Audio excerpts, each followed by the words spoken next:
Mga kaibigan, isang magandang gabi ho sa lahat. We are here. Ito po yung gagawin nating ano ngayon. Shake. Ito na yon, melon. At saka itong gagawin natin banana. Then ito ang pangpatamis natin, itong honey. Ayaw na. Honey lang.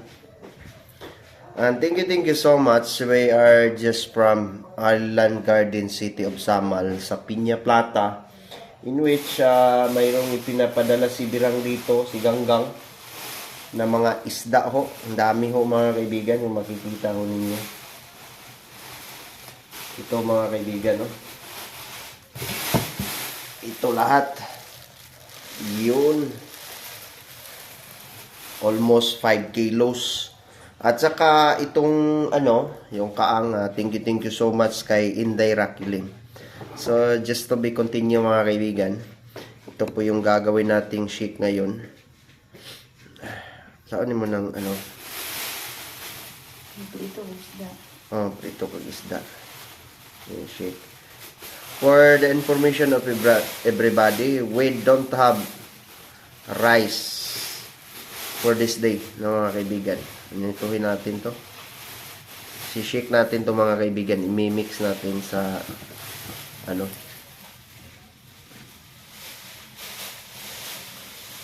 mag-black rice pa ta. Liliit na ng namin 5 kilos lang yung black rice namin. Almost 2 months na yan. Kung may redeta mag-control ta o kaon. So, ito instead na matapon, gawin nating shake kasi nag-o-overripe na ho siya mga kaibigan. And those people who are believing in Christmas, with all due respect, happy more Christmas to all of us. Kasi pag hindi ho tayo tatanggap na magsiselebrate ng Christmas, yung gobyerno nagsiselebrate ng Christmas, hindi ho tayo tatanggap ng Christmas gift. What we have to do is to respect all. Wala namang makukuha sa atin kung tayo i-respeto sa kapwa ho natin na sila po'y nagsiselebrate. Di ba? Kasi ikaw, ako, tatanggap tayo ng Christmas bonus. Kaya nga, huwag tayong magmamagaling-magaling dito. Even though you are memorized the 31,102 verses in the Bible, which is in the Protestant Bible, mga kaibigan, as we discuss right now, even we are in preparing our shake, and 1,189 chapter of the Bible, even you are the most genius of this universe, of this earth, mga kaibigan, hindi pa rin mo matugkad, no? We don't just to underestimate the knowledge of the God, no? And then shake natin to dito sa itong natin, NutriBullet. Ito prepare na tayo, di ba? Hindi natin ito binabalik sa doon sa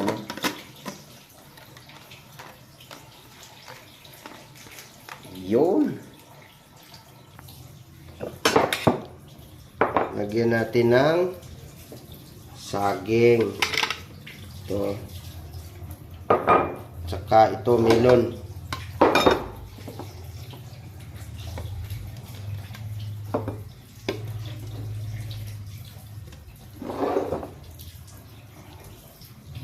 Ito na yun mga kaibigan.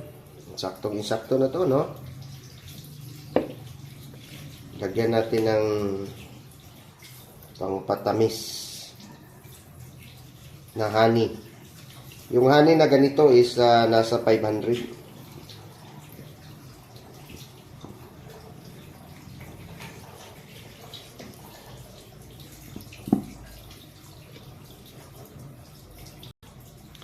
Lagyan natin ng tubig.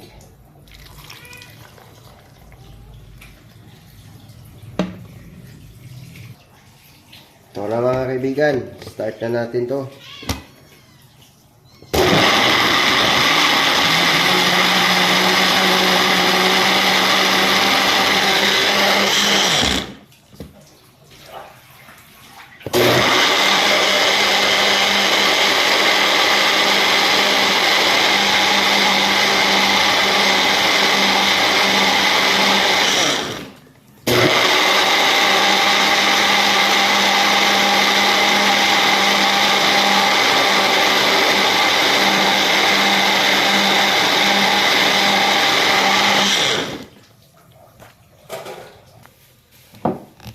na yung result, mga kaibigan. Lalagay na natin dito sa asahi. Asahi. Yun. Lagyan natin tong ice. Lagyan natin ng ice.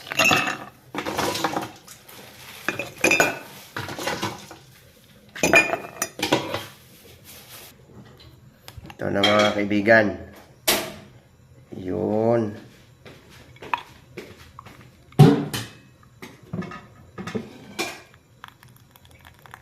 Bilihan na gamit yung Ayun, nagamita. Ito na. Inumin natin. Wow. Sarap talaga asahi.